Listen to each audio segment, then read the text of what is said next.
Hello and welcome to another episode of Deprogrammed with Keri Smith. I am your host, and today I am interviewing Shagsworth. Some of you may be familiar with him. He's a father of two.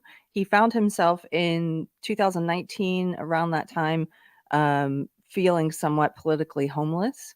And also in search of meaning in what is increasingly, seemingly a morally bankrupt world. um, you may know him as the host of Ready, Set, Shag. He also hosts a weekly gathering of friends called the Midweek Hump. Please welcome Shagsworth. Hello. Hi there. How are you? I'm doing well. It's been a busy week, but it's I don't know. I like talking to people, so I was really excited when you wanted to, sit down and, just chat a little bit. So, thank you for Yeah, having me. I like talking to you. We've talked before, and I've been on your channel, Yeah. and you've been on mine, but not for an interview. So I was telling you beforehand, I want to get your story. Like, Yeah. I like having different stories on the channel, and I think people can find different parts of everyone's experience that might resonate with them. So, thank you for being here. Yeah. You have an amazing beard, by the way. I don't know if I've ever told you that. It's pretty amazing. Thank you. Thank There's you. are you a part of any beard clubs? There's a beard club in my town. No, what's funny about my beard is that it turned long, long time ago. Like 2014, I started live streaming on Twitch. And at the time, my beard was like a stubble, like it was maybe like a 5-day growth. And everyone there that would come over and watch me started calling me the beard. And it was like, and I didn't even like really have a beard at the time, but then it slowly turned into like, this is who I am as an online personality, is this guy with a beard. And it's gotten more refined as the grays have started to come Yeah. in. But yeah, no, it's just a part of me now. I feel like, I mean, I cut my hair recently, but I don't think the beard's going to go anywhere for anytime soon. There's a whole beard culture. Like I said, my little town, or the town I used to be in, which isn't too far from me, has a beard club, Mhm. and they host a lot of events and things. And then also, when I was working in Austin, Texas, for a while, I used to sell handmade cowboy boots, and one time these guys came in, and they all had amazing beards and twiddly mustaches, and Yeah. they were a group. And then I found out they were in town for some kind of international beard and mustache competition. They were from Germany or something. Yeah. And they came all the way here for that. And I'm like, gosh, this is a whole thing. It's a whole world Yep. you could get into. Yeah, the funny thing about it is I think I just lucked out in the genetics department because I don't do anything to this other than like brush it in the morning, like just a quick like, because it gets all smushed while you're sleeping. But to do the handlebar thing and like some of the design, it's a lot of work. Yeah. And between my hair being long for a long time and then my beard, it's more laziness to be quite honest. It was just I didn't want to go to haircuts every month and I hate shaving. So that's kind of So what it you're comes like, down this to. is what you get. Yep. Um, so can you tell me a little bit about, well, first of all, tell me about your channel, Ready, Set, Shag, and the Um, kind of stuff that you talk about there. so the my YouTube channel in general was just started. It started. I think I opened it like 8 years ago, and I wanted to play video games. And then, uh, basically, 2019 on became a very troubling time for me, and I think most people really, but more so for me because I had always been somewhat of a contrarian, and I wanted to ask people questions. And then, um, with Trump being president, I started just looking into things, and Mm, so I started turning my channel into a commentary space because I was seeing people that were in agreement with me. And for a long time, I had been told that people didn't think this way. As a sort of a lifelong Democrat, I was like, no, we don't talk about that, and you can't dissent this opinion, and there's certainly no people of color who think this way or women who think this way. And I started making small videos about news that was coming out that didn't line up with like headlines that were mm. like, so people would get all mad and post a headline, and I'd go and read the article and be like, wait a minute, this isn't at all what I'm seeing. And then my podcast, which I recently started, Ready Set Shag, was a way for me to connect with people one on one, much like you do here, and get people's story. Because quite honestly, if I could, I would talk to 4 or 5 people a day and just learn about different cultures, about different religions, things that I'm not necessarily engrossed in, but want to Mhm. learn more about. Yes. Uh, an attempt to become more worldly without actually leaving my home, you know. Yeah. Just So, just so you like conversations in real life too, oh, I like love it. I could podcasts. talk to people for hours. Yeah. Yeah. So you said something there when you were describing your background. So you were a lifelong Democrat. Hmm. So was Yeah. I. Yeah. What are you today? What do you put yourself in a camp? Are you a part of any party?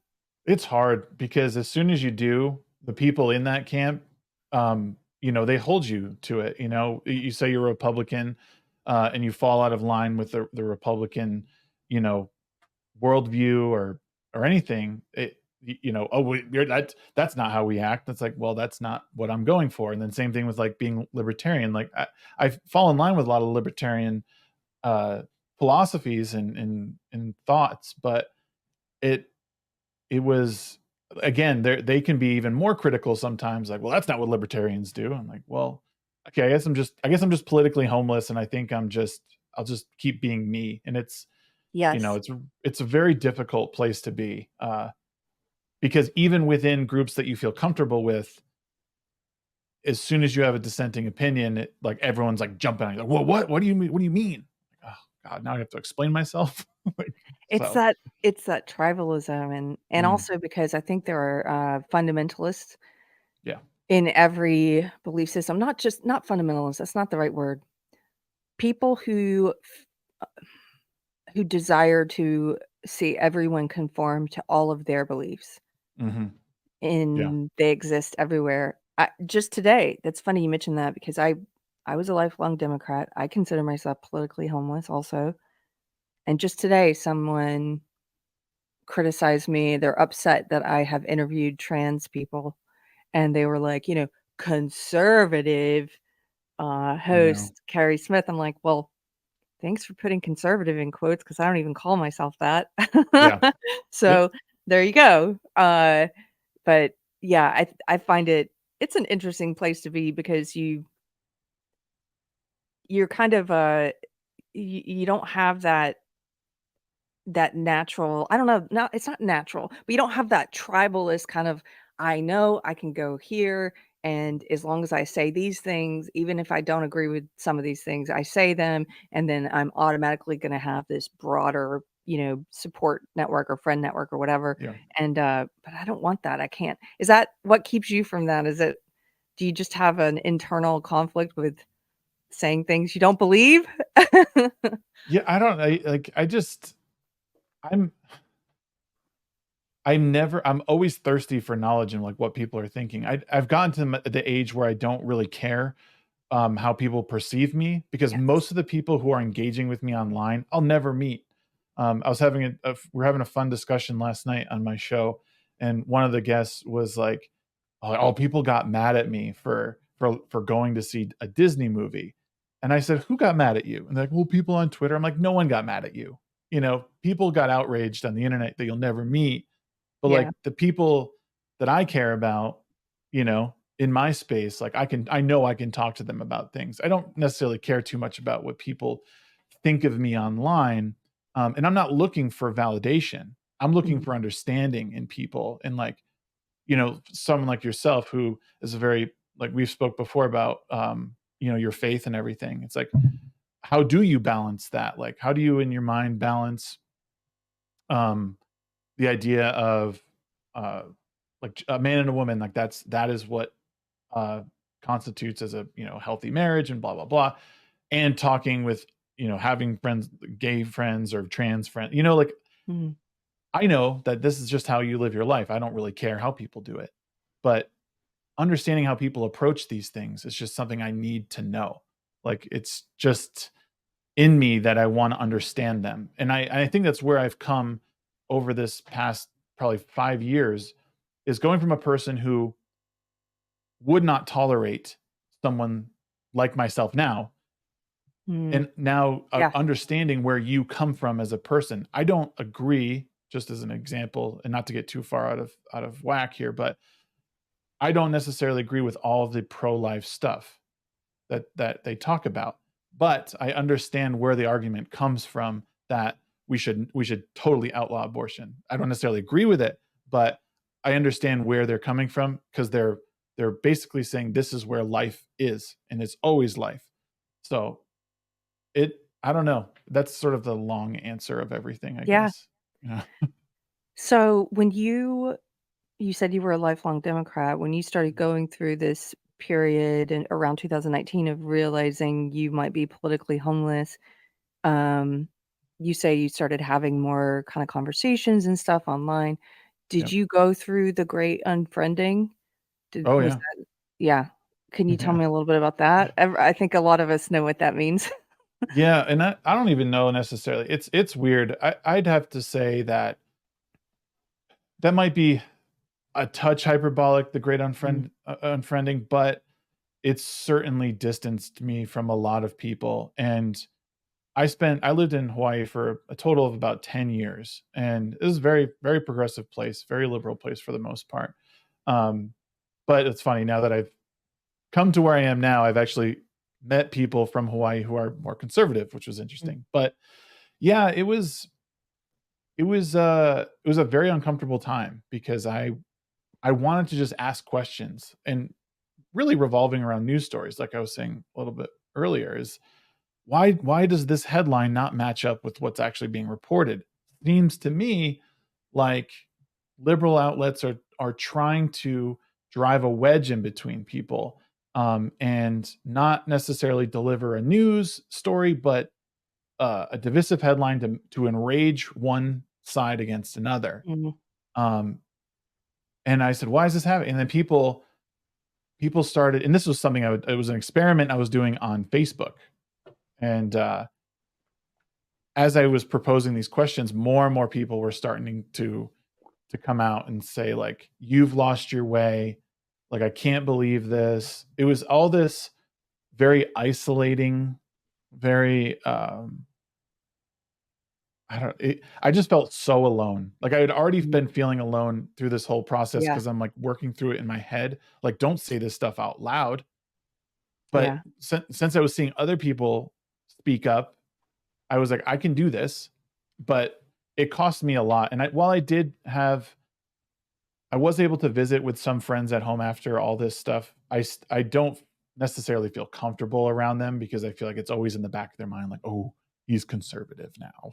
It's like, well, Yes. I guess. Like, I feel that. like, and it what the really the irony of it, and I think we did speak about it when you're on my show, but the irony is I feel much more liberal now than I ever have because I'm Yes. like able to take in different viewpoints and let that all stew and then make proper judgments rather than like, well, the news told me I can't like you, so that's what I'm gonna Yes. do.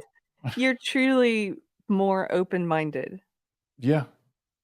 That is something I've noticed seems to be common among people who have been a part of the left for their whole adult life and then start to question it and then go through some type of unfriending or distancing and then arrive at this place where there's something in them that's actually open-minded, that's Mhm. actually wants to know or wants to seek truth or wants to understand, like, you use that word understand, Yeah. um, and now when I look back on or my husband and I talk about this, we look back on people who are kinda trapped in that tribalism and who think they're very open-minded, Yeah. which is amazing. Is that what do you think that is? Is it some psychological thing, or how do you, make sense of people who are, maybe behave differently than what they believe to be true about themselves? I ask them questions a lot of times. Because I had a friend recently tell me like, history is always on the side of progressivism. I'm like, what does that even mean? Like, and he kept mentioning like gay marriage and this and that. I'm like, no one's against that. I don't know any conservatives who are against gay marriage. Like they don't care, like it, I do but know a few who are against it, yeah, but I mean, I not the haven't majority. Yeah. But go ahead. I'm sorry. I just want to, because I know even in my audience, probably there's conservatives who are like, I am, and they'll be in Yeah. the chat. Yeah. No, and honestly, when it comes down to it, like the institution of marriage, like it's a good thing, right? You want two people who love each other and who are going to raise a good family. Uh, but like really, all marriage is the government like saying, okay, now give us your money. Like Mm, to me, I love my wife unconditionally, and I don't need the government to make it official for me. Like her and I have been together for years, and that's what's gonna. We want to have a party. We'll have a big giant party, and we're gonna enjoy ourselves. But I think that people who are like that and who they I think it's programming, I mean, since we're on the Deprogrammed show here, like mhm, I think people are told a thing from the powers that be that they need to be a certain way, and you just need to accept, and we always need to push the envelope and just and it but what it's doing is creating a dependency on government, right? mm, You need us here to tell you what is morally right and yeah. morally wrong. So make sure you follow that.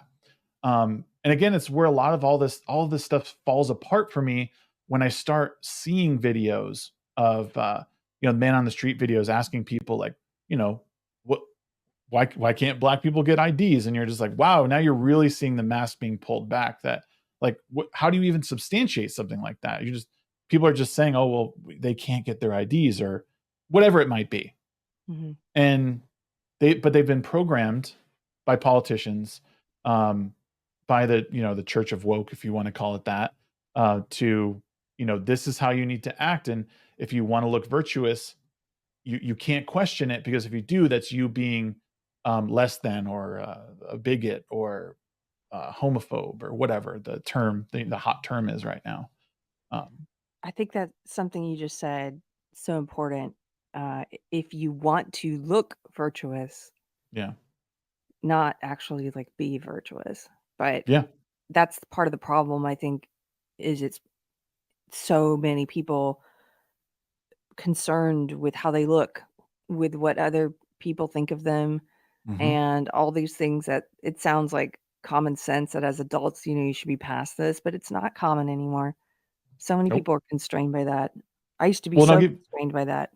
I'll give you a good example of like something so this one particular friend from my past likes to engage in the stuff I post on Facebook, and I had posted something about the whole Jason Aldean thing, and I was like, oh, we can't like him, but we should prop up these intellectuals like Sam Smith and Lil Nas X, and a lot of people got what I was saying and thought it was funny, because whatever, I don't care what happens. I think it's all stupid. I think holding up musicians a lot of time. No offense to your husband, but I think like when we Yeah. really prop up these big musicians, like, oh, what he's doing is so amazing. It's like he wrote a song. Like just enjoy the song or don't enjoy it.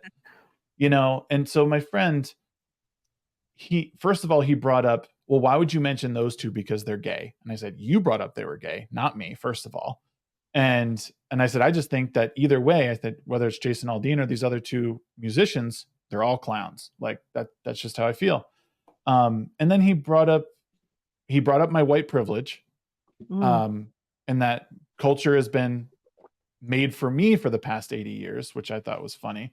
And then just I mean, he couldn't actually tell me what was great about these other artists. And that's how I knew this is a virtue signal. You don't actually believe that these other two are better than the person I have been talking about. You just want to seem virtuous in front of other people because you want to prop up gay people. And it's not to say that I don't want to. It's like, I just think that the music they sing is just vapid and empty. There's nothing to it. It's all Mhm. vanity. And but that's what I see all the time. It's not There's no real argument against like what conservatives say a lot of times, or conservative ideas. Mhm. It's just I need to look virtuous in front of other people so they know, well, I'm doing okay. I'm Yes. I'm a good person. So, It's like, the Bible verse about those who pray on street corners in order to be seen praying. mm, It's not it's not, the act of public prayer or saying your opinions on something that is virtue signaling. Yeah. It's when the motivation behind it is first and foremost how you are seen. That's when Yes. there's a problem. Hmm. Um, can you tell me a little bit about your being a husband and a father and how that has affected the way that you view the current, however you define it, culture war, spiritual war, whatever it is that we're engaged in? Totally changes it because when it's just you, I mean, there's nothing, you're not really thinking ahead to the future. You're just, oh, what am I doing now for myself and how does it benefit me? When you have children, uh, you come second to everything else, you know? Uh, and for me, because I'm not a spiritual person, my wife is at the top and I have my kids, then myself, and then on down the list. Um, but my kids, what I've seen, and I guess this is the conservative part of me because I want to conserve some good or some positive aspects of culture. I don't know how to really say it, but I start thinking like, well, how is this moving us forward? Like, is it just blind acceptance of something, or are we operating on a system of merit?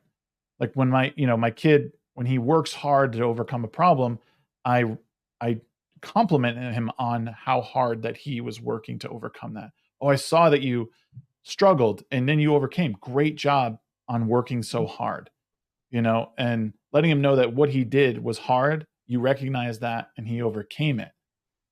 That to me is a huge thing that we're missing from culture a lot of times. And I don't know if I necessarily thought that before I had kids. Like I mean, it took a while for me to recognize all the hard work and sacrifice that my mom and my dad did, especially my mom, because she raised us by herself for many years until my stepdad came into the picture. But it took a tremendous amount of sacrifice for her to raise some halfway decent humans. And now I'm starting to see that not only was that insanely difficult for her, but she was a child. I mean, she was 19 when she had me. So Oh, yeah. I mean, it's true, like what they say, that you're watching your parents grow up too, and they're figuring it out for the very first time. And being in that has given me a whole different appreciation for life and how we get from, just this innocent child to a, to adulthood. Mhm. It's a lot of pain. I don't know if suffering is the right word, but it is certainly something that, you know, kids need to know that life's not all sunshine and rainbows. And even when you do something really great sometimes there's really bad repercussions that happen. I think there's an example of the farmer who does everything right throughout the whole season and right before harvest like a hailstorm wipes out his whole crop. Like he didn't do anything wrong. It's just that's just what happens in life sometimes and you Dealing can't. with tragedy. Yeah, and that's just part of the deal. Now, my wife doesn't love that, and her and I have had many discussions on, how kids should experience hardship and stuff like that. But being a parent is, if you're present, it really brings all this culture war stuff into focus and like what people are trying to like sneak in to like certain areas. And I know they'll say like, "Oh, well, knowing about gay people is not going to make them gay." No, but it's just not appropriate. Like there's certain things that are appropriate for kids to learn about. Uh, like we need to allow families and parents to approach these subject matters.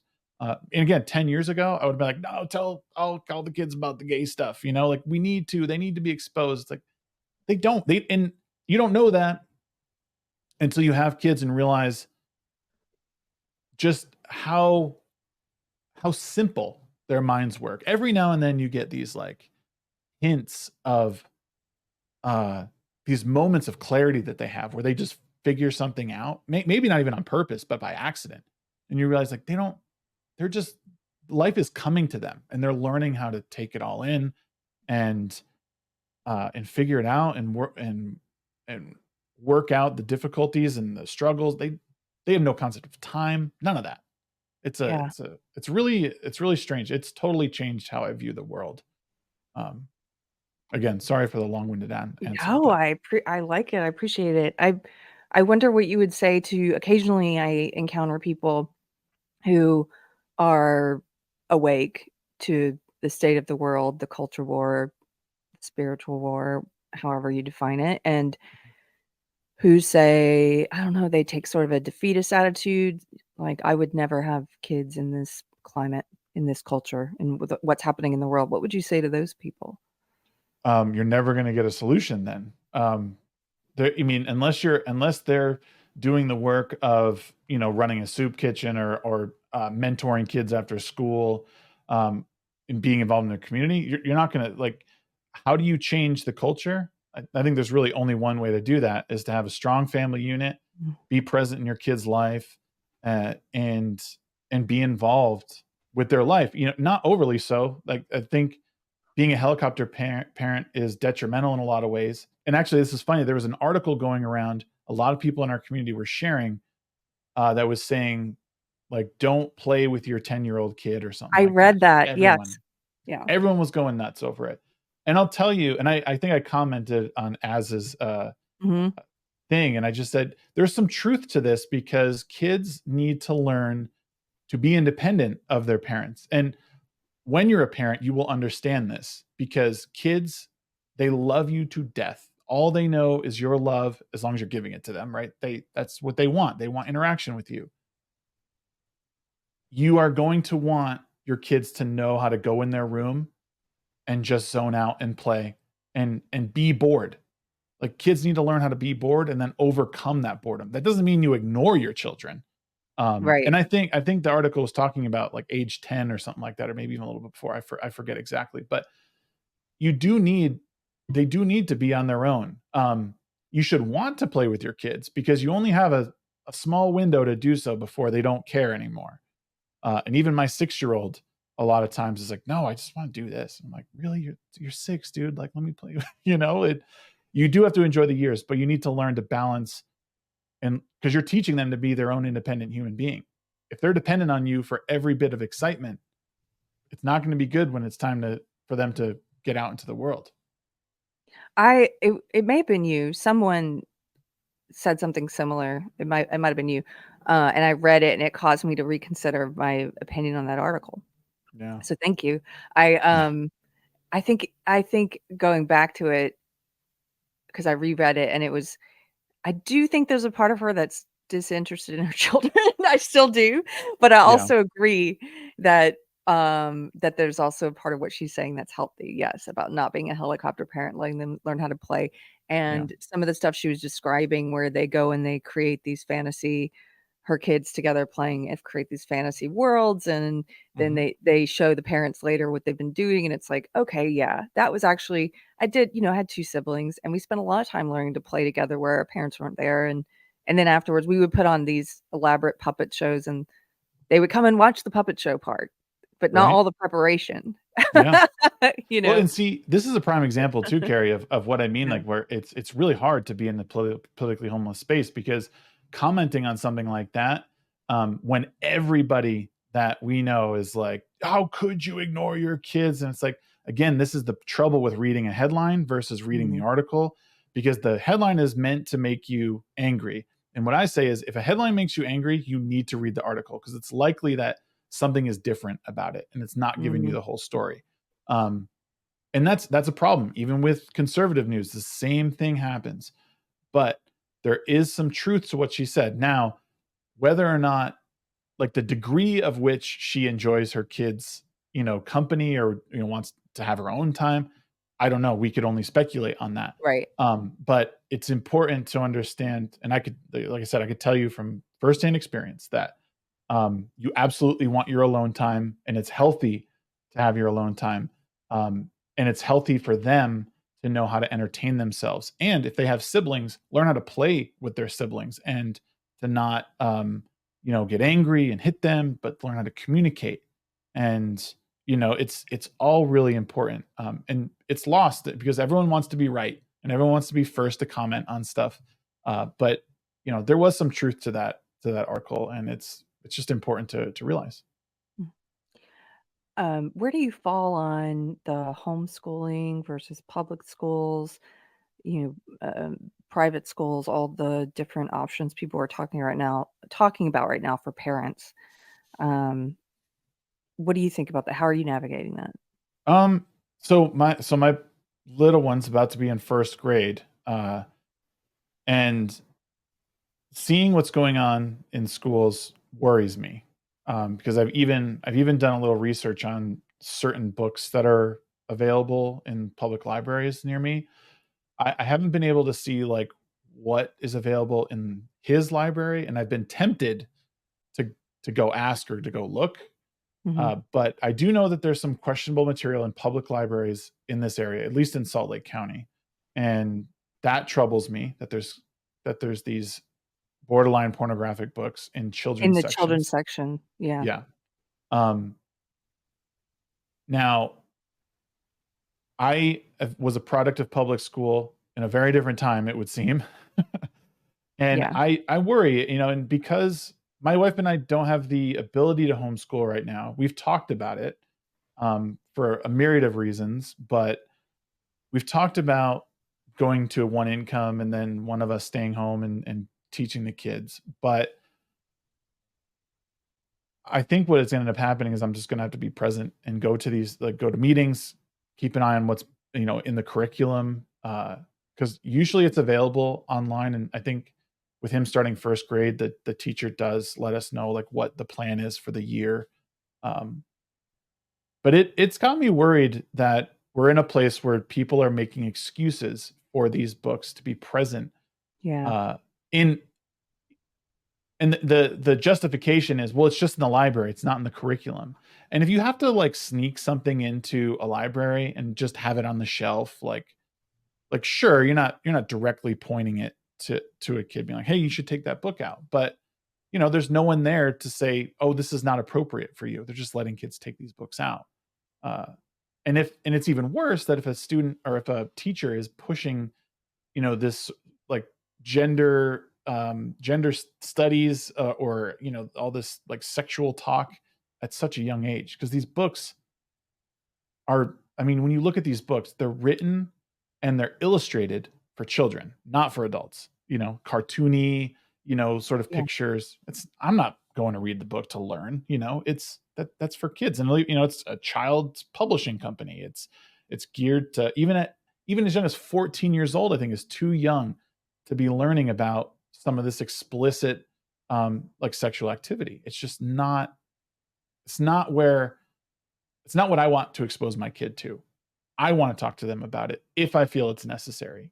yeah, But my philosophy has always been, if you treat people with respect and dignity in your everyday life, your kids will pick up on that. My kids always say thank you. They say hello. They ask permission to pet the dogs that walk by.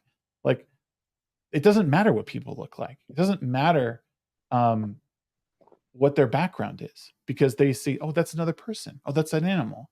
It's not mine, but I'll ask to say hello. I'll ask to pet, to interact. And that is the key. But when you start chopping people up and throwing them into boxes and saying like you have to identify each person as they come up, that's confusing to kids. And then you just start othering people without even realizing it in your yeah, inclusiveness, yes, yes. Um, you said in your bio, which I'm excited to talk about, is that part of what you're doing with your channel and you started doing after finding yourself politically homeless was searching for meaning in Mhm. what is seemingly a morally bankrupt world. Yeah. Um, can you talk about some of that? Because that also, I think I know what you're talking about, or that resonates with me. So, Yeah. what has that been like? What has your search for meaning been like? Because I think, and I talked to Adam B. Coleman about this. I love him. He's a really great guy. I love following his Twitter account. I read his book, Black Victim to Black Victor.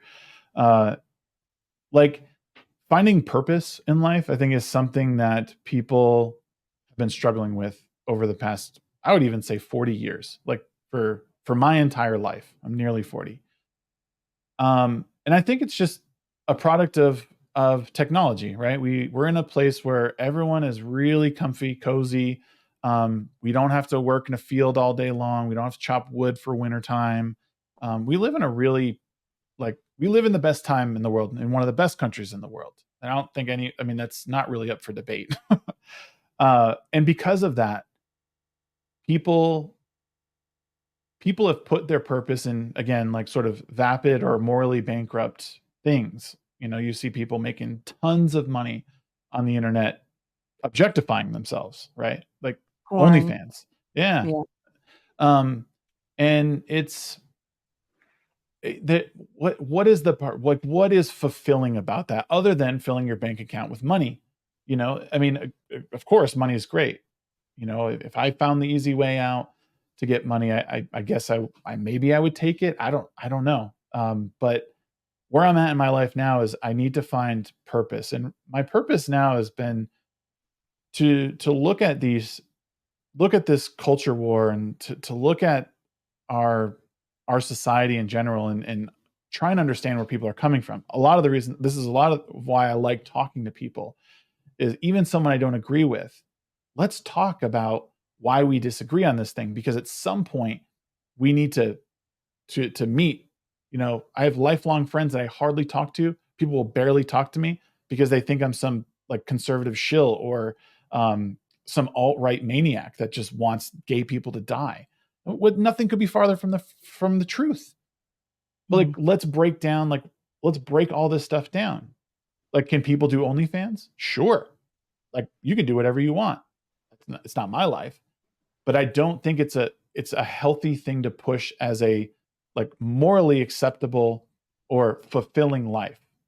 You know, Do you find that people have a problem making the distinction between what is immoral and what is illegal? yeah, yeah, Like, if you're making a moral argument, I find that sometimes, if you're making a moral argument, people are like will respond, that they'll get upset or something because they don't agree with you on the morality of it, but then they'll try and argue the legality. They'll say, "Well, it should be legal." And I'm like, "Yeah, I didn't say anything about that. right. I'm not talking about the legality." What it comes back to a lot for me is like, people will, I'll talk about morals, or say like this isn't morally right. Like, well, it doesn't concern you. I'm like, well, it does, because it might influence my child to do something. Now I'm present enough in my child's life that they probably will have a fairly decent idea of what's right and wrong. But a lot of when I talk morality, they seem to revert back to like religion. Like, well, that's what religion says. I'm like, well, no, I mean, even if it does say that, like, that's not where I'm coming from. And why would that even be a bad thing? Again, I think the core principles of religion, whatever it might be, are objectively good. I think there's people who twist it for their own gain, but I don't think that's what is representative of the whole. And people,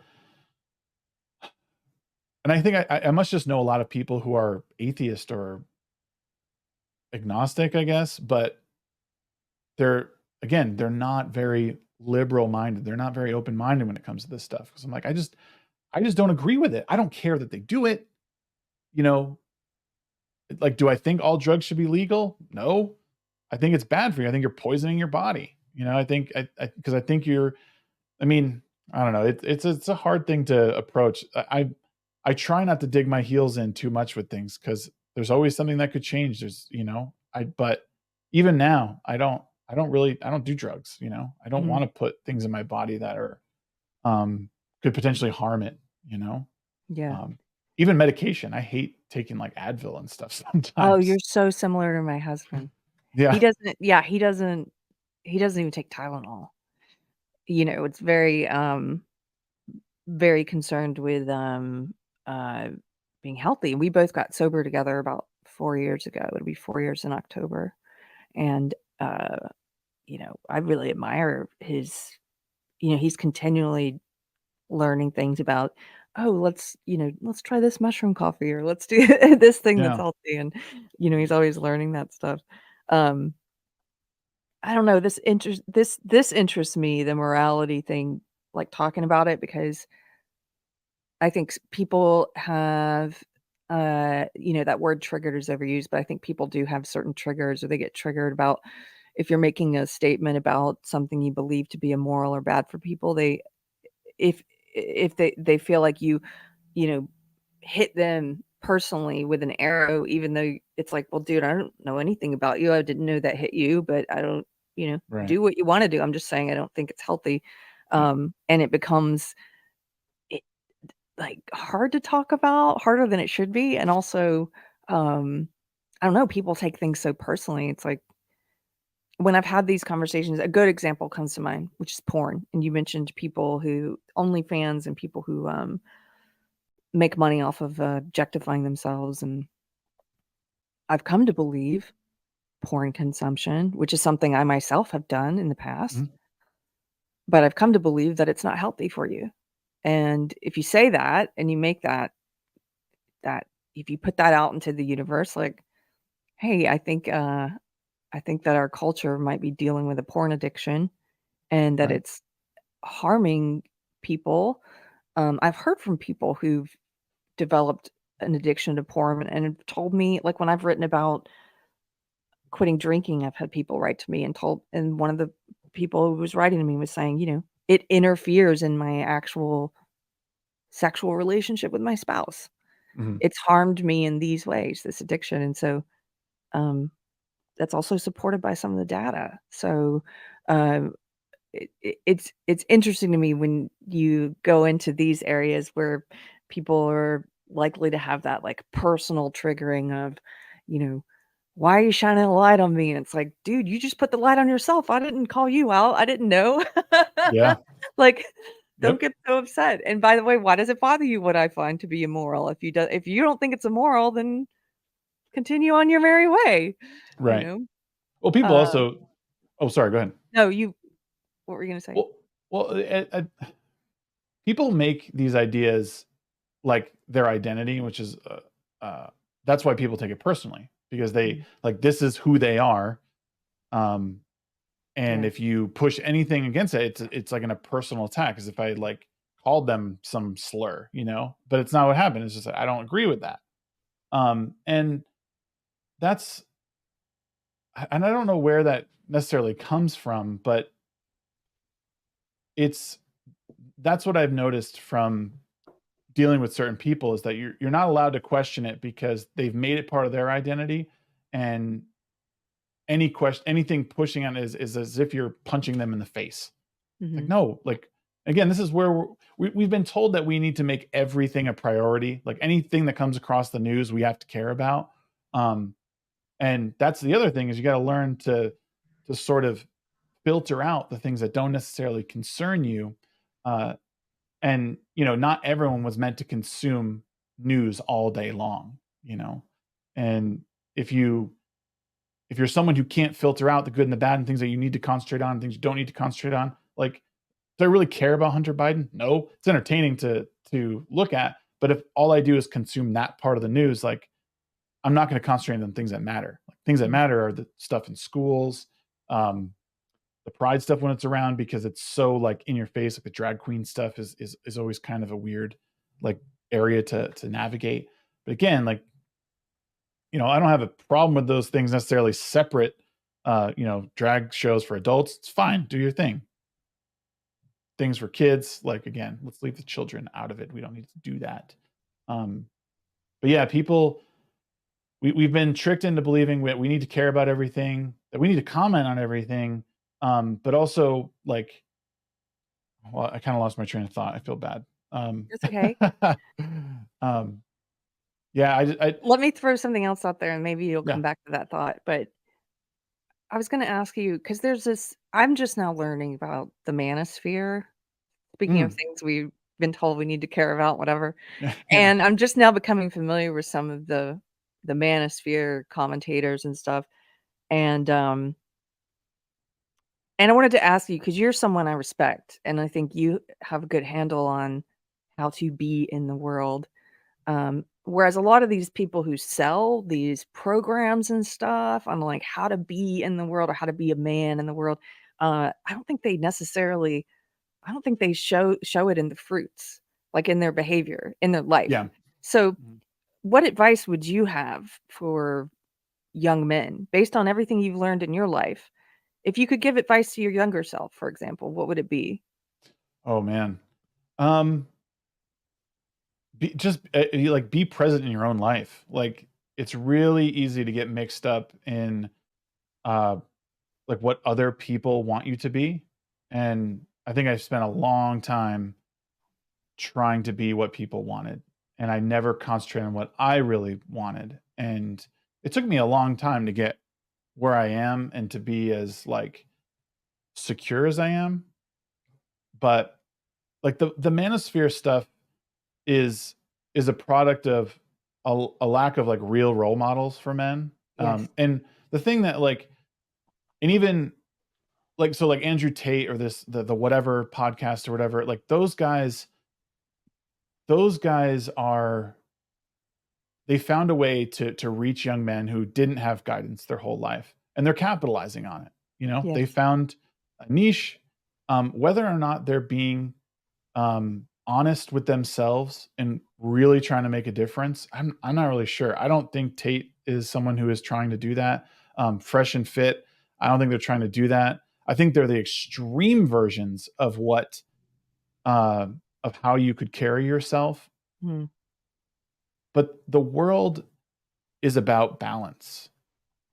It's not about one thing or the other. Like there's going to be the men that hardline like a career in really, you know, we need those people. You need people like Elon Musk who like probably leave their family behind more than they should, but they're innovating for the greater good, or um they're developing something that people can use, and you need people to make that sacrifice. The vast majority of people need to find balance in their life, balance between hard work, balance between fun and your friends and your family. And one of the most ironic things about being a YouTube commentator and like the things I commentate on is that I always say like be present with your family, do things with your family. And I spend an exorbitant amount of time like online, like talking to people. That's why one of my goals is to set up a podcast studio and start talking to people in real life, because that is far more fruitful than Yeah. trying to connect. I mean, we do this because we can't be near each other, but like I would love to get to a place where I could either travel around with a mobile set and go see people, or have people come here and really talk about these things. Because if you're not present in the real world, you're not in the world. The online is not the real world. Get off the internet. Be present in your community. Your community is where you're going to make the biggest difference. The president of the United States and who that person is, he's a face. It does not matter. He's not changing your life directly. Yes. I agree with you on so much, including that. I'm kind of like, I don't really care as much about the national elections, and I don't even trust them. So why would I put stock in them? And I don't think it matters so much who's in that office. But the local stuff absolutely matters because Yeah. that affects, you know, the middle school in Georgetown, Texas, the local middle school of Forbes. They had 10-year-olds, middle schoolers painting sexuality flags of all these different sexualities, like pansexual and polyamorous and asexual. And I was like, why are you teaching 10-year-olds that? And that's a local issue. How you fix that, Right. right? Um, is through local government and your church, quite frankly. I mean, I think our Yeah. church said something about it, but um, so can I ask you also, what is it about you? I always like to ask this question because I'm trying to figure out what it is about certain people that help them see through the the culturally dominant ideology of today, which I think is the woke ideology. Mm-hmm. Um, or at the very least, just to see through the BS. Like, what is it about you? Is there something in your background? Is it something in your nature or your family history? Or why did Yeah. you have an awakening in 2019? It's a good. I think it's because I've always there's a part of me that's always been a contrarian, but there's a part of me that always wanted to challenge myself intellectually, and I don't think I realized that until 2019, because there was the 10 years I spent in Hawaii, there was a guy that was a bartender. Him and I are still friends. We talk every now and then via email, and he lives like kind of off the grid out there. And if he ever hears this, I'll probably send it to him because I want him to know that he was a big influence on my life. He always asked me questions. He always challenged me intellectually to think about something, and he would put up with my arguments. And then once he left, once him and I weren't working together anymore, I started doing what he was doing with one of my friends. And I think that's another bit of advice that people need is that you need someone who's going to challenge you, your spouse, your friends, your family, not in a way that's like, you know, malicious, but a Right. way that's like questioning you, like, why do you believe that? Like, tell me what it is that that convinced you of that. Like, work through this problem, like almost like the scientific method, and you'll start to unravel the things that are just BS, you know, and then you'll start seeing things maybe that aren't 100% factual, but that are way clearer than they have ever been before. You'll understand people that you disagree with. Do I believe that again, do I think that people need to understand the complexities of like gender and like psychological issues? Absolutely. I think that's so important to understand the diversity of people.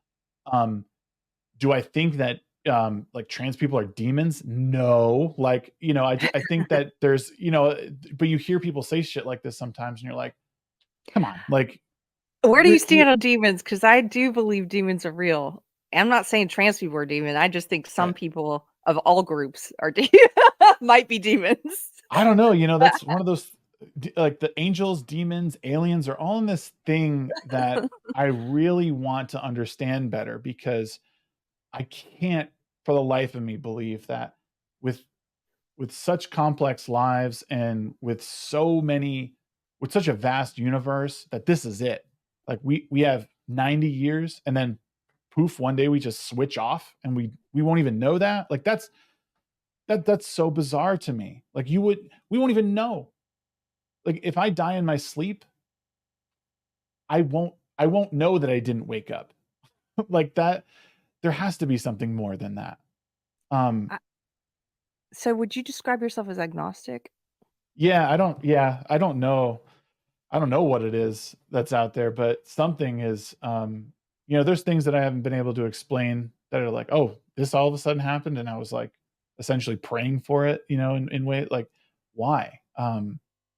You know, and that's what one of the reasons I spent a lot of time talking to you. I've talked with some of the other people in the religious space, and I want to talk with more, like understanding where all this stuff comes from, and like because in a way I'm somewhat afraid to give into um, to church. Like I don't ever want to like be like I don't know, and I'm sure your audience will be like, oh my god, this freaking guy.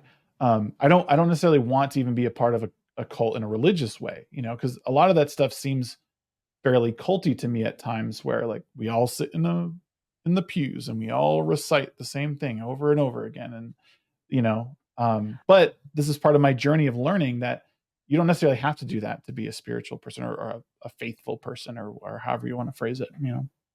So I've come to the place where I do believe if you're a Christian, you need to be part of a body who Mhm. worships. But I understand where you're at, and Yeah. I was in that place. That doesn't mean you're gonna be in the place I am eventually. I don't know where you're gonna be. But Yeah. I'm just saying I understand that place, and I also don't believe, um, like, everybody's path, in my opinion, to God is probably very different, and, I think God calls people in a way that they are more likely to hear. And so sometimes when I pray for people, I'll pray like, "Speak to this person in the voice that they're likely to hear." Yeah. Um, and it's it doesn't have to be through a building. I happened to go when I was, like, looking for meaning and truth and trying to figure out I was in this place of like, "Okay, what do I think?" All this time I realized I thought, "Well, there's probably something bigger than I can understand out there, but I don't know what it is," and for a long time, I wasn't interested in trying to figure it out. Right. And then when I became interested, I did go to buildings. I did go to different places of worship to try and hear what people are saying, all Mhm. different kinds of places of worship too. Um, and uh, what would I say about you made me think about something else. Oh, about the ritual. Oh, I've also come to where I'm at now, which is much different than where I was even a year or two ago. I think the ritual I've gained a respect for it that I didn't used to have. I used to Mhm. think of any kind of recited prayer that's memorized, like especially in the Catholic Church, for example, I'm like, oh, it doesn't have a lot of meaning because you're just reciting it. Yeah. But now I think there's a place for that kind of prayer, like different kinds of prayers, and the kind that's recited. There's almost this. There's almost this a meditative kind. It's almost meditative because you repeat certain things, and especially if you're praying the rosary, you're touching each bead, almost like the Yeah. japa beads, Mhm. which is in another faith, but, where they touch the beads and do a prayer, Yeah. um, and so, I don't know, I'm just saying, I've gained an appreciation for it, but I don't think you have to start there with that, you know? I was going to different churches for a while before I started to believe, "Oh, I need to do this." Yeah. I was just doing it because I was looking for God, and I was trying to understand things, but, I was always kinda like, I could take it or leave it. Once Yeah. I reach understanding, I don't have to keep coming. Yeah. I Yeah. think that was my attitude. And, um, and now it's kind of different, but I love talking about this kind of stuff. Can I say when I know this is an interview of you and I'm talking too much, but You're fine. something about prayers, when you said that you've had the experience where you realize something happened that you can't quite explain and you're praying for it. Mhm. Um, I kind of am now like I feel like the lessons I've been learning, it's almost like a video game when you're like leveling up and then there's a bigger, badder boss that you have Yeah. to figure out how to wrestle with and conquer or in your life, like whether that's a Mhm. kind of sin or whatever it is. And so or different lesson you're just learning about how to be in the world. And so I will say this about prayer. I I don't think I used to think, oh, yeah, I believe in prayer. I didn't realize how shallow that faith was until recently. So, if you've already had an experience where you're praying something and then it's like, "Oh, and that thing happened," like, I would say, not that you asked, but continue trying to Yeah. pray in different ways and see what comes of it because I've just had such crazy experiences I can't describe any other way. Like, Yeah. going through something hard and asking 2 fellow believers to pray for you and then how things can change overnight, that was incredible. Yeah. Or even sometimes if you pray a very sincere prayer about like, "God, help remove my ego," and then having the experience of going through something really terrible and you're like, "Oh, crap, this is you helping me remove my ego, and it sucks." Yeah. Like anyway, I'm sorry I'm rambling, but, No, uh you're fine. Yeah. I wanna come on your show again and talk about some of this. I'm dominating your interview on my channel about it, No, but no, yeah. but this is what I love, and I think it's important to have because I don't know everything, and that's why, like, I'm I've been this is like me opening up a little bit, but I've been like super emotional recently because I've something that I realized, and this is, I guess, another bit of advice for young men is like you can't expect anyone to love you until you love yourself, and I think that includes God. If Mm, from like my own basic thing, and I think even you can't expect anyone to forgive you until you forgive yourself. And one of the reasons I've been so emotional is because I've been really sort of like tearing off the layers and looking back at like who I was and how I acted as a younger man and and how like some of that has affected my kids. Like I'm not perfect. I have a short temper sometimes. And it's really broken me down to like where I will just sit and like I'm just like wiping water out of my eyes. Like mm, it's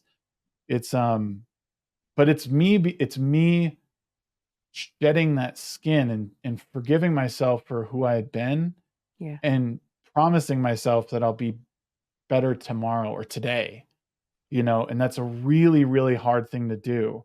And again, I think it comes back to balance where like if you it's and as far as me being a religious person, like I can put my faith in someone else, but what's way more important to me is that first I find that love for who I am as a person, not to a point of like, narcissism, but Mhm. that I'm confident in who I am and that I'm a good man and I want good things for the people closest to me. Yes. And that is but it also a lot of times requires you to shed that selfish skin that you lived in for so many years before, and decisions that you made that were at the detriment to others. And, it's okay to be there, but how could you expect anyone to forgive you if you haven't like broken down and forgiven yourself for that person that you were, and then being a better version in the next moment? Yeah. Um, and I sent a long message to my mom, like just not even realizing that, again, like I was saying before, not realizing that she was a kid, that at one point in her life she was an innocent girl, not even realizing the world was so ahead of her, and that she would be giving it up to raise two and eventually four amazing kids. Um, and that maybe that she didn't get moments that I got, you know. Yeah. It was she loved it, of course. But it was and she's very thankful for that message, but it took a long time for me to get to a place that I recognized like how like the amount of sacrifice that our parents had to go through. And I know not everyone's like that. I know people have selfish parents and that suck, but I know a lot of us, we love our parents, and for a long time we may have resented them for one reason or another, but they Yeah. were doing their absolute best. Um, Mm. and I hope I hope that my kids will look back and think the same thing. Yeah. Sorry. Aw. Yeah. I think, one of those things about forgiving yourself that you're Mm. talking about is, there's shame is, like, not I don't think it's a bad thing. We should feel shame about certain things, Mhm. but then where you go from there is there's 2 different ways you can go, and shame can cause you to take that path of forgiving yourself, which I think includes, like, repentance and changing Mhm. your behavior, or you can go to this place of where you're just, like, stuck in shame, which then also kind of becomes a narcissism sort of thing of, like, Yeah. "Woe is me, I did this terrible thing," or whatever that I think is terrible, and you can't get past it. You're just kinda stuck in, like, self-hatred and um, also very concerned about how other people might perceive you and your mistakes of the past or whatever. Anyway, I think those are 2 different paths maybe. I'm still trying to figure that out, but I hear what you're saying about the forgiving yourself path, which is a good Yeah. place to get to. Yeah, and I think it's almost all part of the same journey. Like I think you have to go through those uh at some point or another. You have to walk that path of shame, and it can take you, I think, both ways. And that but you can either accept that as a punishment or as something like this is your circumstance and you're stuck there, or you can use that as a springboard to again be better than what you were. And successful people navigate those emotional marshes, and even being part of that great unfriending. They either use it and stick in that and stay there, or Mhm. they use it as a way to navigate out of it, and be just a better person overall. And the people that leave you, and this is something you don't learn until you're older, is that the people who walk out of your life through hard times, they're not likely meant to be there. And even some of the people who are good in your life, like they're only meant to be here for an episode. They're not here for the whole run. There's minor characters always that make big differences. You gotta realize who the the people who stay. They're very few. There's very few characters in just think of the TV show you love that make it all the way to the end. That are there the whole time. Same thing's true about your life. And that's incumbent upon us to recognize characters within, in our story, and and how they treat us, how they treat themselves. Mm. And really that's what I mean. What I found is like, you got to see how people treat themselves. People are treating themselves like crap. They're likely going to treat you like crap too. They don't respect themselves. They're not going to respect you. Yeah. But again, it's not about how many friends you have. And this is, the age old, it's quality, it's not quantity. Um, but unfortunately, we're taught at a young age that we need to amass a lot of things. And if you don't have a lot of friends or you don't have a lot of money, that you've failed or that you are nothing. That's not, it's just simply not true. That's one of the Mhm. talks I have with my son a lot. Like my son's like, I don't have any friends at daycare. I'm like, but you have a friend. Like you have a good friend who lives right down the road. Yeah, but I don't have a lot. I'm like, it doesn't matter. Like he is a good friend to you. Like that's what matters. And he likes you. And we have to be thankful for those people. Um, and one of my good friends who will probably watch this too, like he is one of my best friends. We don't talk all the time, but we can pick up right where we left off the last time. And we could talk for hours or we could talk for 5 minutes. Doesn't matter. But he helped me through a lot of the stuff that I was going through, when I want to say like early 2019, because I wasn't really coming out of my shell till later 2019 and then 2020. But earlier in 2019, I remember being on the phone with him disparaging Trump or saying something stupid about conservatives, and he's more of a conservative guy, and he started like kind of walking me through like each thing, kind of like how I do with people now. Like we would go through a news story, or he would take me through a one by one, and it wasn't until much later I realized what he was doing. He was trying to show me that I'd been lied to or that what Mm. my perception of events was not actually what happened. And like I thank him when I can because he's a good friend, someone who recognized that I was out of control and without necessarily telling me I'm a dickhead. Sorry, didn't mean to say that. like That's fine. without him actually coming out and saying it, he worked me through it like a human being. Um, which is now that I'm on the inside and seeing how other people like they just want to shout you down. They want to call you names. They don't want to like present solutions or anything. They just want to call you names. They want to say that you're less than, you're not progressive. And it's I don't want to be that person. I want to be someone better. I want to be the voice that people can like, oh, he helped me understand things and he helped me Yeah. feel, like I wasn't alone in the world. Yeah. I love those kind of people. Mhm. I find the ones who just say you're dumb, you're an idiot, the ones who cut you off, I don't understand what the purpose is because it's like if you believe that you're right about something, you want to bring more people over to your point of view, then why do you behave that way? Because you're Yeah. having the opposite effect.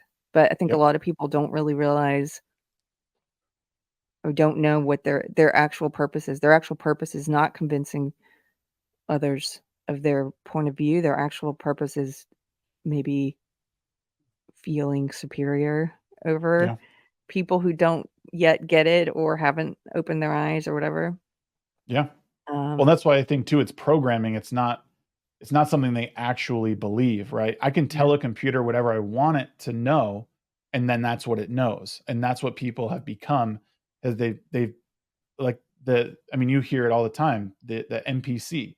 They have downloaded their firmware yeah, update, and that is how they respond to things. There's no it's a it's like Pavlov's dog, a bell rings and then they start like salivating. yeah, It's not actual there. I mean, because I don't know how many times I have to explain something to someone and they still will say, well, you're a conservative. That's a right-wing talking point. You're a Trumper. I'm like, dude, like you are a broken record. Like I yeah, can't tell you, I'm not a conservative. I don't like, there's a lot of conservatives I despise. I can't stand there, I was like, but I have a grudge against the left because I was yeah, lied to, people, all these amazing people I've been was told that didn't exist. Like Adam Coleman, Zuby, like all these people like that are like more conservative minded or like tend to to speak outside of the mainstream narrative. I would have thought these people don't exist. There is not a conservative Black person out there. There's not a conservative minority. There's not conservative women. You mean to tell me there's women who don't agree with abortion? Never would have known that. Never. Once I started like questioning things, and again, after talking with my friend more, and then, I don't get me wrong, I dove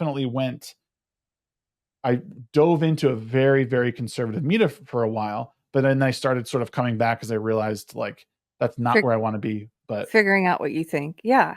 yeah, Well, I that makes sense because I was cut off from all that as well. I also thought, you know, my ideology, social justice, speaks for and is representative of what Black people think and gay people think and what women think, and like, yeah, no.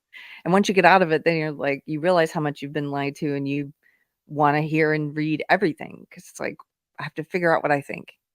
yeah. And Um, and be quite honest, Keri, like you are the reason that I started like really like you were one of the big when I saw you on Timcast, it was like one of the first times I was like, okay, now I'm starting to see what's going on. Like, especially someone who uh-huh. was like deep into social justice before.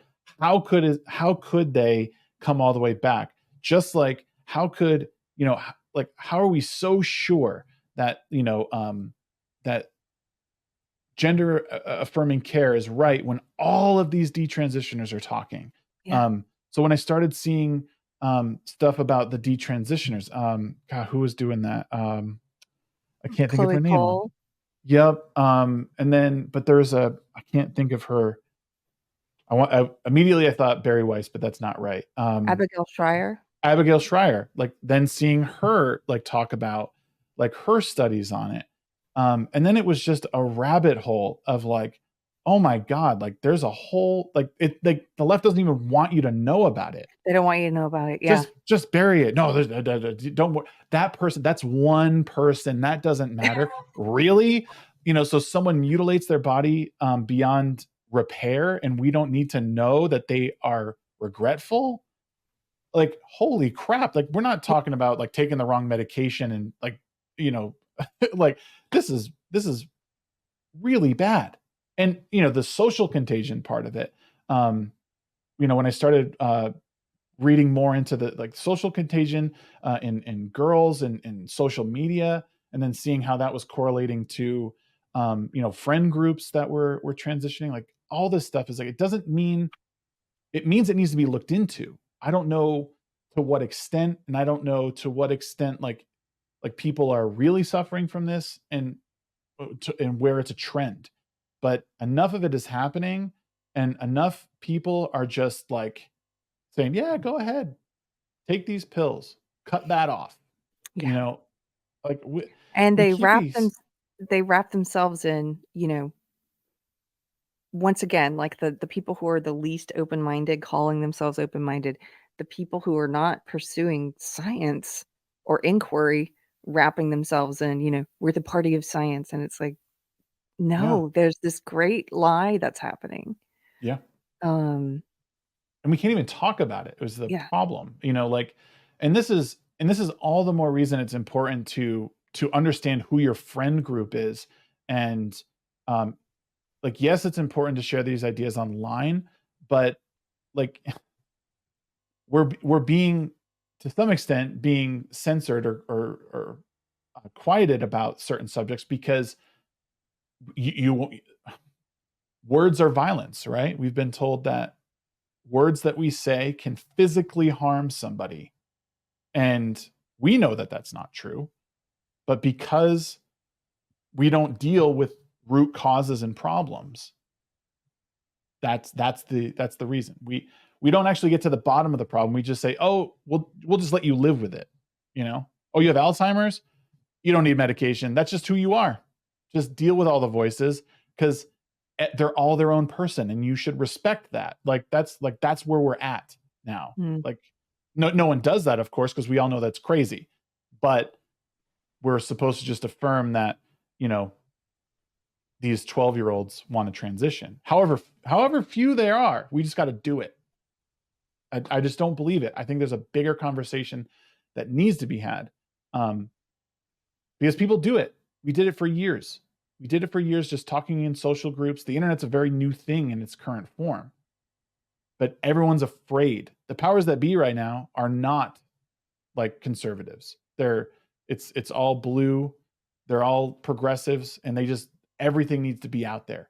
And they think that if you say something, you're actually harming someone else. Again, we know that's not true, but that's how they defend it. And even friends of mine, you're harming someone by talking Yeah. about that. Excuse me? No, I'm not. Yeah. Like, They change the definitions of words because that well, changes the way we think about things, yeah, and like harm. yeah, and it's because we haven't been taught how to deal with like hardship or tragedy. Like life is not easy, friend. Like there's even a TikTok going around of a trans man who was all like, "Oh, I didn't realize that being a man would be so isolating," and like all the stitches to it, where guys being like, "Yeah, buck up, man. Here, have a beer." Like it was just you got to fucking deal with it. Sorry, I don't mean to swear on your channel. That's You fine. just have to deal with it because like that's how men are. Like we're meant to be the strong ones, and we're told we can't be emotional because that's weakness. Like that's just how it is. But our role as the patriarch or like the head of the family has been to help to pick people up and say, hey, keep moving forward. We got this. I'll help you. I'm not going to do it for you, but I'll give you the skills to get through it. That's what makes it so isolating, is that we have to bear the burden of a lot of people. Now I know those roles have switched a little bit, and sometimes women take that role and whatever. That doesn't matter to me, but we haven't been, and it just all goes back to, in my opinion, we just live in an easy time. Easy times create weak men. Yes. It's where we're at, and we don't have anything that we're really fighting for. Where we make up our own problems. We oppress ourselves in many ways, and it's done nothing but create it created several generations of weak people who can't they can't even like have the right hair color without breaking down. It's bad. We're in a very different time than Yeah. our parents and our grandparents were. Yeah. Well, that brings me to my last question, which is, we're in a very different time than our parents or grandparents were. Where do you think we are in the culture war, in this crazy time period in history that we happen to be living through? Where do you see things headed? It, I hope that we're at the apex of this. Um, when you, especially with all the gender affirming care, I think, and the all the children, like exposing children to stuff. I think this is where you're really starting to see a lot of normies turn the corner and be like, hey, this is kind of, I don't know about this. I think people are really starting to question what's going on. You're starting to see more parents speak up at the school board meetings, because I think a lot of people for a long time were just like, hey, everything's good, and they started seeing this stuff, all these textbooks and the curriculum, and they're like, hey, we're all for this, but I kind of want to be the one talking about it. I don't need you guys getting into the explicit stuff. And I want to say that we're at the apex of this culture war, and we're going to start seeing some more change as we kind of clear the hump. I want to believe that. Yeah. I do. But since this controversy too, with like the Sound of Freedom, and again, people making excuses and like making child trafficking like a QAnon thing, Yeah. like that is Trying a to bizarre position to take. trying to discourage people from seeing it or Yeah. from just seeing, like, don't watch this movie about child exploitation and how prevalent it is in someone who's fighting it because it's QAnon. That's what you mean, right? That's the messaging I've seen. Yeah. And I think I think it's weird. Now, don't get me wrong. I understand the movie is there is a large part of it that is for entertainment, but it's also to tell a story about Project Underground Railroad and the things that he did to free these kids from like captivity, really, from these predators. But the fact that like if I bring that up again on a Facebook thread or with people in public, that I have to I have to try and debunk the like the claim that it's just like this is something that everyone should be coming together about. We should like Caviezel's personal politics aside, like yes, he's the star of the movie and he said some wildly outlandish stuff that I don't agree with. It doesn't change the fact that this movie changed hands multiple times. Disney didn't put it out, fell through another production company, and it's been sort of out there in the ether for 5 years.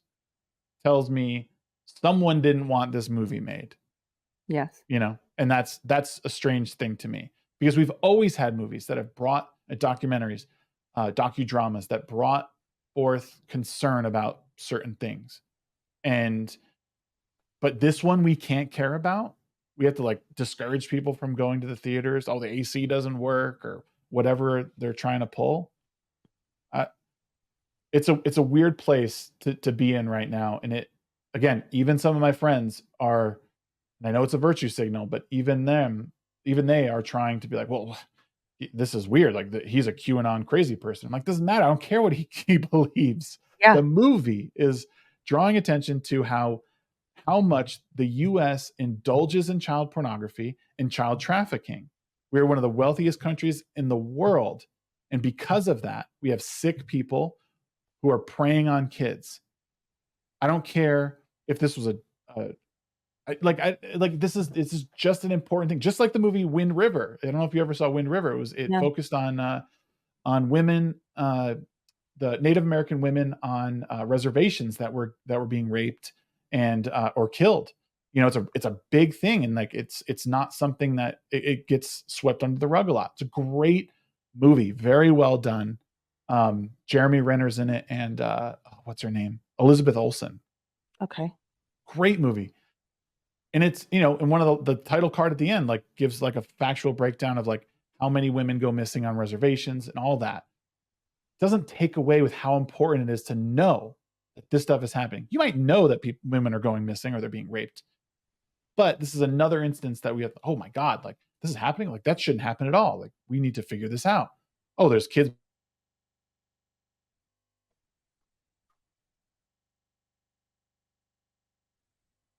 Task force to cut it down.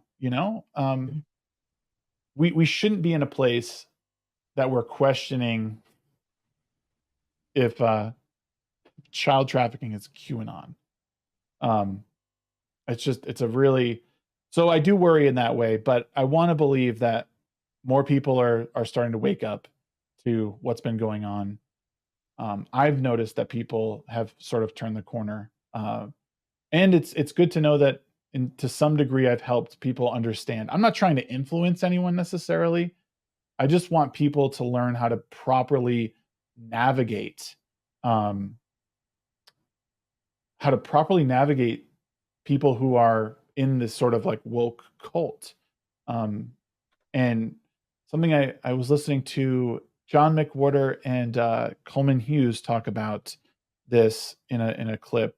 They were saying like you can't convince these people that they're wrong. You just have to learn to live with them Yeah. and communicate. And I thought, it's really where we're at. And we've done this for thousands of years, like you just need to know who to engage with and who not to. And on Facebook is like my friend circle. I know people who are going to be like, they're going to be good faith, like, Debaters.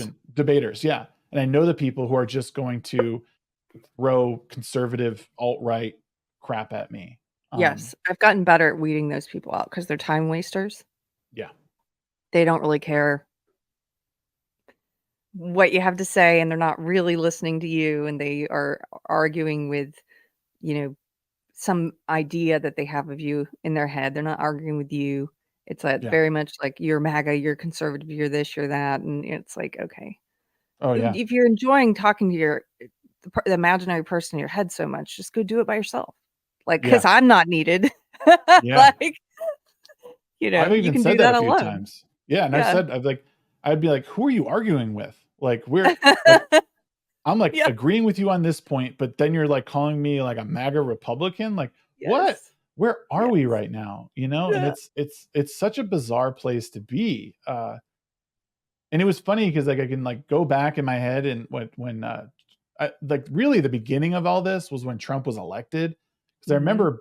I remember bartending that night and watching everything on the screen, and everyone's like, "Oh, Hillary's running away with this, woo woo." And that year I didn't vote because I didn't I didn't know, like I didn't trust Trump, and I certainly didn't trust Hillary. And then then I would but as the night is going on, I'm like, y'all need to be prepared that Trump is going to be the next president. Like you realize that's a possibility, and everyone's like, no, no, no. And as the night goes on, I'm like I don't know if you guys are watching this, but Trump's about to win, and they're like, what?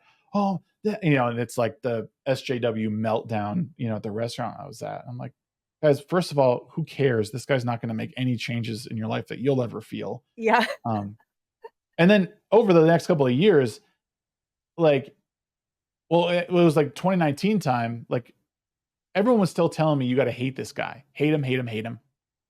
And then once COVID hit and I had time to look into, who he was as a president as far as his, policies went, I was like, "Wow, he's actually got some good policy moves here, like, a couple of good executive orders." Like, some stuff is like, "Ah, well," but, you know, there was a lot of good he did in the face of, like, being called a racist, Yeah. misogynist, he's not the most eloquent speaker by any stretch, but, you know, there's there's a lot of good that I feel he did, and you can't just ignore that.